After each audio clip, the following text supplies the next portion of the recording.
What's up, peoples? Let's get situated here. Try not to spill my coffee. I didn't, so that's good. All right, cool. Got my cat, got my coffee, got my tablet. Cat's not really a requirement, but she's always here. 3, 2, 1. Good morning, everybody. Welcome. Today is Thursday, September 24th, 2020. My name's Jeremy, and this is my first cup of coffee.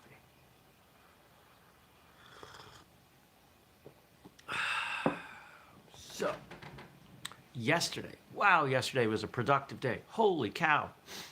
I worked, there were some breaks in there, but about 12 hours. I started my day with this show, and I think I told you pretty much right after, got ready, went over for a windshield repair. I did not have to have the windshield replaced. Oh, this is the best thing that has happened with this car ever. The fact that it wasn't as damaged as I thought it was, which gives you some perspective. They were able to fill the hole, so that didn't cost me any money, didn't take very much time. We're good to go.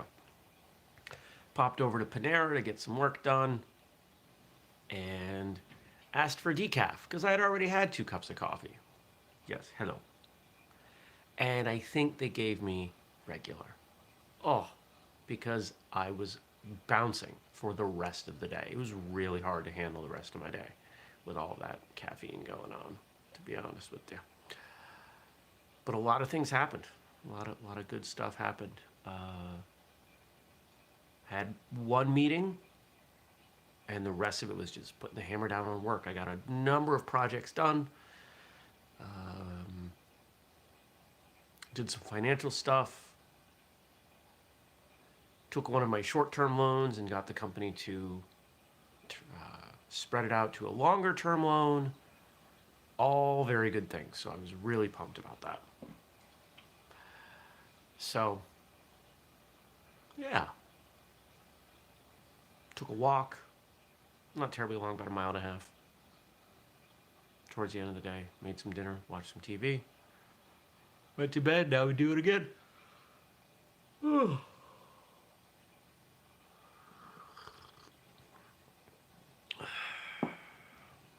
What's going on in whistlekick world? Well, first off, it's Thursday, which means there's a new episode out, and it already popped up on Facebook.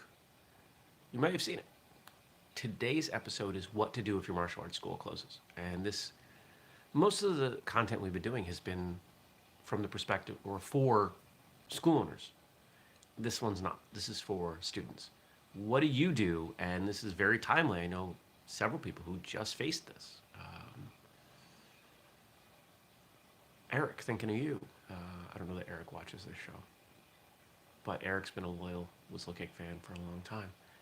So I collected my thoughts on the subject, what your options are, how you might handle it, mindset, and we put it together. So check that out. The advice applies whether your school closes because of COVID or, honestly, the advice is pretty darn similar if you move away. It's really, what do you do if you can no longer train at the place you've been training? That's really what we could call it, but we didn't, because that's a boring title. So that's what we called it. What else is going on? I keep looking into check valves, so you don't hear the hydroponic system draining out, but the ones I ordered were the wrong size. So, still working on that project. In between all the chaos. What else is happening? Whistlekick. Books. Podcast episodes. Tuesday's episode went well. I think I told you that. I'm trying to take tomorrow off because the weather's getting really nice. And I'd like to get outside and enjoy it. And the only way I know how to do that is to tell myself I'm taking the day off and then leave my house.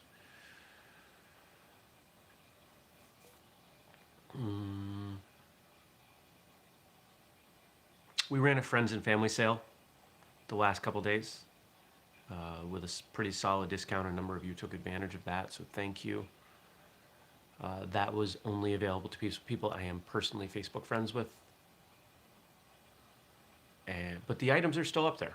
The discount was a little bit better than the standard 15%, but the items are still there. In fact, I'm going to be turning off the limited edition shirts and t-shirts, so if you want those, they were only available for a couple days. A t-shirt and sweatshirt, there we go. Make sure you grab one like right now. But the rest of the items are up for a little while, so you can check that out. And I think that's really it. I think that's it from Whistlekick Land to tell you about. So what's going on today? Meeting. There's like no Whistlekick on the schedule today, which bums me out. Tis what it is. We're gonna do what we can, right? Gotta keep the lights on. Stacy says, thank you. I can't wait for my mug. You're welcome. You're welcome. I hope you enjoy it. I hope it serves many cups to your mouth. It's a weird thing to say. I hope it brings you caffeine for many years. There we go. That's probably better.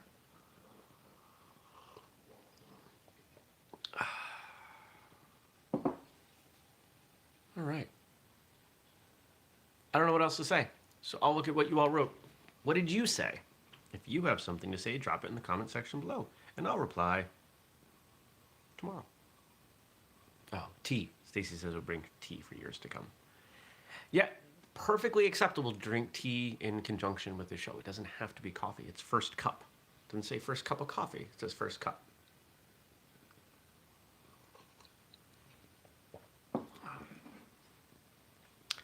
And looks like we've got quotes today from Stacy and from Frank. And we'll start with Frank's. Today we start a series looking at quotes from a martial arts classic, Zen and the Martial Arts. We did an episode on Zen and the Martial Arts. I talked about the significance of it. Talked about the author, Joe Hyams. Talked about its impact on my life as it was the first martial arts book I read and reread and reread and reread many times as a child. So these quotes, these are all familiar to me.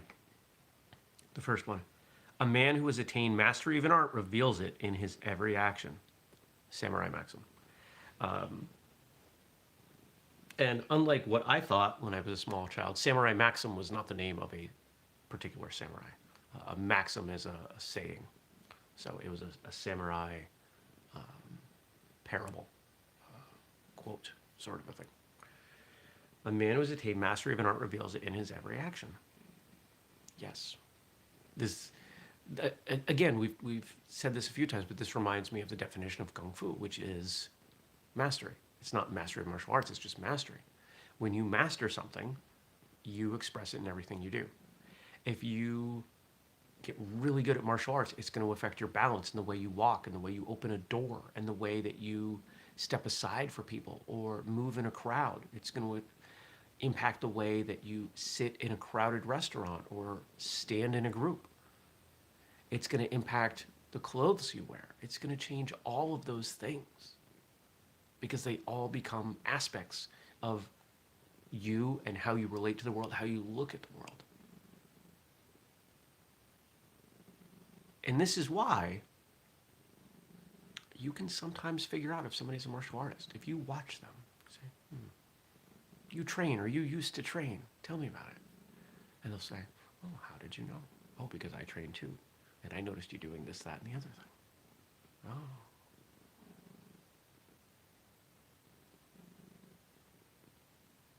I think it's really cool when people realize, there's a transitional point when people realize that martial arts becomes so much more than their training. When it becomes their mindset and the way they engage with the world. It's a lens, it's a perspective, it's the rose-colored glasses that you put on. You start to see the world in a different way. Right? Sometimes I call her the purr monster.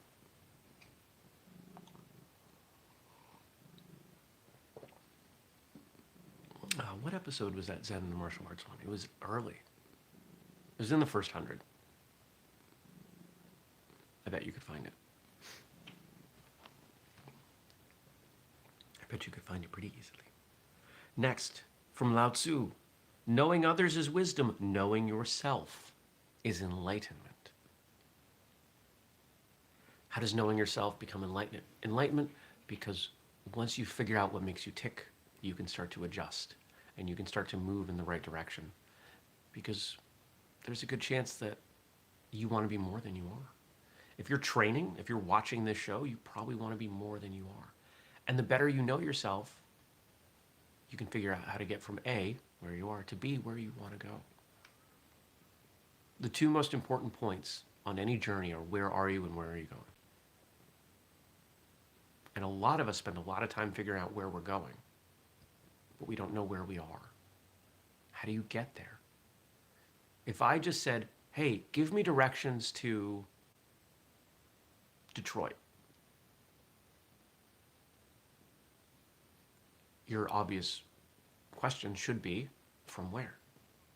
The directions to Detroit are different if you live in LA versus Vermont versus Tallahassee. You've got to figure out where you are. Martial arts is a great tool to help figure out where you are. Who are you? What makes you tick? Why do you do what you do? These are important things to learn. And a lot of people, I would say the majority of the world, ignores those questions. They don't want to know who they are. They don't want to know why they do what they do, because if they know, then they have responsibility. The ostrich with the head in the sand. How many people don't balance their checkbook because they don't want to know how broke they are? Same idea.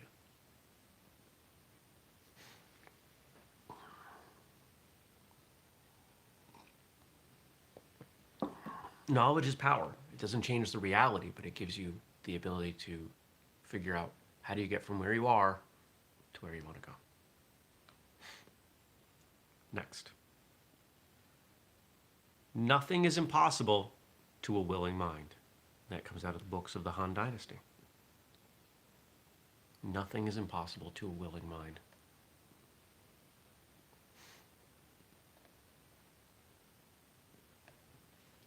I've said these before, but there are two lines that come to me when I think of this concept. The Alice in Wonderland line, why sometimes I've imagined 100 impossible things before lunch. I think I'm getting that one right. And the Jay-Z line, difficult takes a day, impossible takes a week. The majority of what I've done professionally, people told me wasn't possible. I built an IT company that employed, at its peak, 13 people in a town of less than 5,000.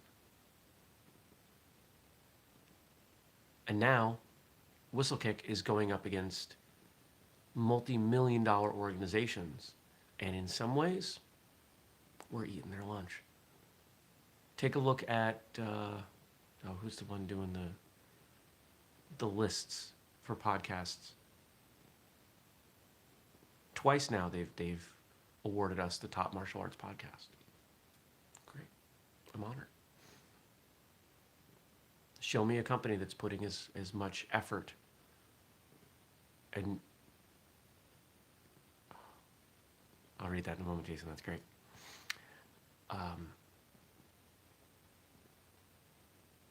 You can show me plenty of companies who are doing things that we're doing, but you won't see too many that are doing the quality that we're doing, and there's nobody out there doing everything we're doing. Take a look at the reviews on Amazon for our sparring gear, which we can't keep in stock because of the financial troubles in 2020 and everything else. But take a look at the reviews. If you've owned our gear, you know. If you've owned anything with the whistlekick logo on it, you know quality matters. You know that everything that I do with this brand is in defiance of those who say it can't or shouldn't be done.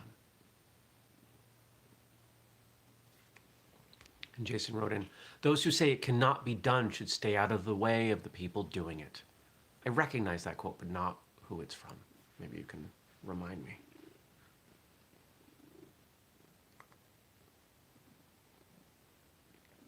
I don't know if you can hear her purring, but the happier she gets, the higher pitch it gets. And she was just purring at a pretty high pitch. Sitting on me is pretty much her favorite thing in the world. I'd love to say it's because it's me, but it's really just because she wants my body heat.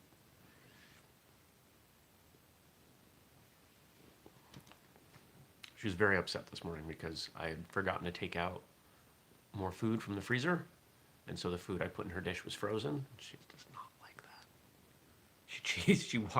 She followed me around the house. She chased me, but she didn't really chase me around the house, complaining. Oh. Jason says he's seen that quote attributed to being a Chinese proverb mostly. Okay.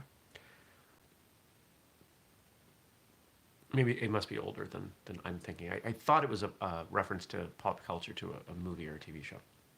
But maybe it's just been used in that context. I love the book Zen and the Martial Arts. It shaped a lot of my perspective on the world. There's a good chance that you can track my love of philosophy back to that book. If you take a look at the Martial Artist Handbook, you will see a similar format. There's a quote leading off each section. We did that intentionally because I wanted to pay homage to this book. I have friended Joe Hyams, the author, on Facebook. He passed away, but his wife still runs his Facebook page. There are a handful of people that I really wish I could have talked to and interviewed on the show. Joe Hyams is one of them. Joe Louis is another. Obviously Bruce Lee. But it's not a very long list. And he's certainly on it. If you haven't read Zen and the Martial Arts, but you enjoy the things we do at Whistlekick, I suspect that you would really enjoy the book. Very small sections. So go check it out. You know, I bet there's no audiobook version of it. It's really short. I don't know that anybody would pay for it. But I wonder how we figure out who has the rights to it and how I can read it. How I could be the one reading the Audible book. That would be super fun. If anybody's really bored and wants to do that research for me, that'd be great. And here's Stacy with a quote. It is not in the still calm of life or the repose of a Pacific station that great characters are formed. The habits of a vigorous mind are formed in contending with difficulties. Abigail Adams.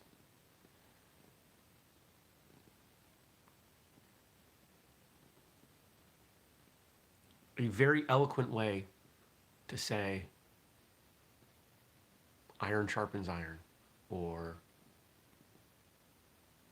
we define ourselves through adversity.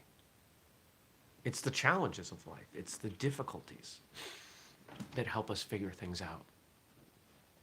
Here's a great example. I put my house up against a line of credit at the bank for Whistlekick. That was years ago. Now, of course, a lot of things didn't go well with Whistlekick. And I got a bill yesterday for the entire thing. Oops. I have been paying down what I can of it, but that's not very much. Basically, it's been the interest only for 2 years. And had I received that note even 6 months ago, probably would have sent me into a panic attack. Didn't. I just opened it, kind of laughed a little bit and went, yeah, that's not happening. So I wrote an email to my banker, who happens to be a friend, who happens to be a supporter of what we do, who happens to have trained in Japan. So he gets it. He gets what we're working on. And I said, hey, what do we do?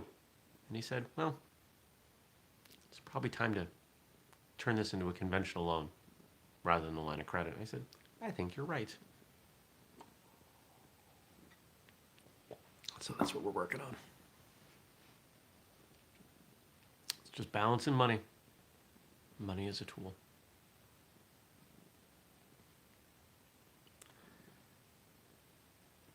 '2020 has been a lot of.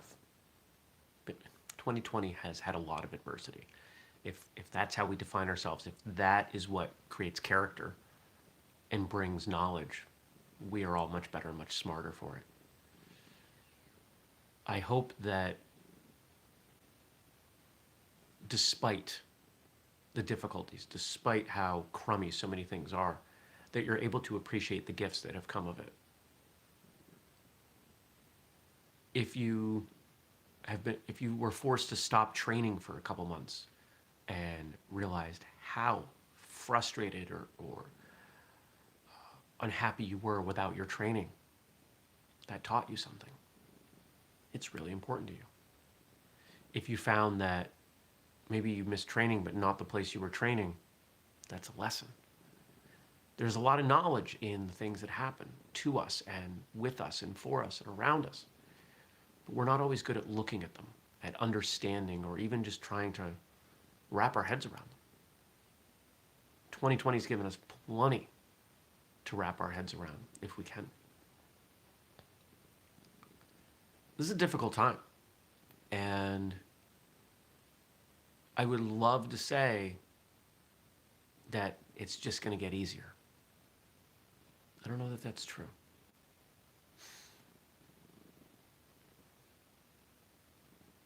So here's my suggestion. We have a finite amount of energy, decisions, effort that we can put in to a day. I want you to think about where those are going. Are you spending that time, that energy, that effort and passion on social media? Arguing with people about things that you really don't have control over? Or maybe you log out, you go do some forums and practice some basics, or go for a walk, or build something, or take a nap. If we were to rank the things that have an impact on your life from positive to negative, I think it would be really, really hard to find anything that ranked above time on social media.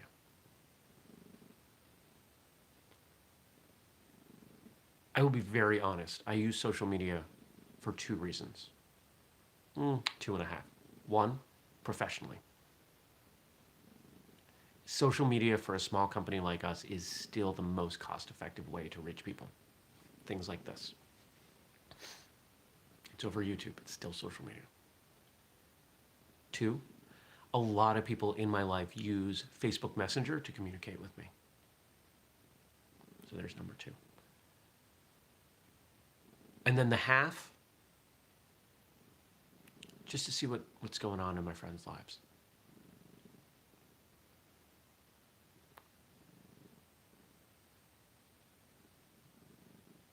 I disconnect as much as I can. I keep it closed as often as I can. And that's been really important, not only to my productivity, but my happiness. And I'd like you to consider something similar. If social media is making you feel crummy, back out. You don't have to do it. I would love for you to stay engaged with this show, but if what you needed was to leave YouTube, do it. You can grab the show later as a podcast. That's an option. You got choices. Don't let other people dictate how you spend your time and how you feel. Okay. All right.